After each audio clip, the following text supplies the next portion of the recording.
ជំនួសពលរដ្ឋសាតែសភាពបន្ទាន់នៅខាងមុខព្រោះខ្ញុំទៅនឹងប្រជុំតាមអនឡាញហើយ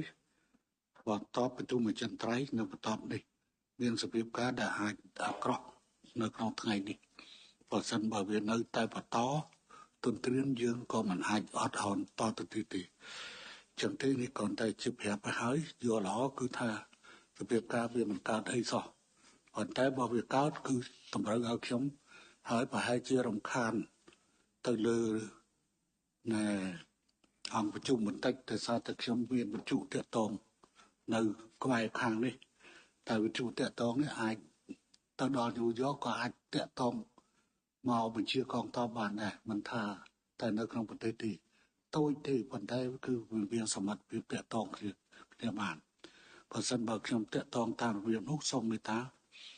កុំថាខ្ញុំនឹងខ្វះវិន័យអីប្រធានព្រឹទ្ធសភាប៉ុន្តែវាមានការចាំបាច់ដើម្បីតាមដានសភាពការនេះសូមឲ្យដើមអង្គទូនវឌ្ឍនាសូមអានរបាយការណ៍ជូន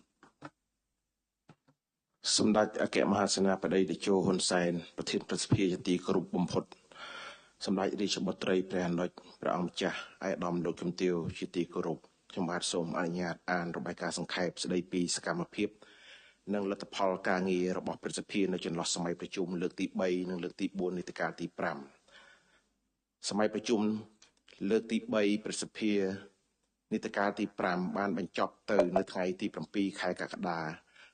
ឆ្នាំ2025នាចន្លោះសម័យប្រជុំលើកទី2និងលើកទី3និងលើកទី4ដែលមានរយៈពេល3ខែថ្នាក់ដឹកនាំគណៈកម្មាធិការចិនត្រៃគណៈកម្មការ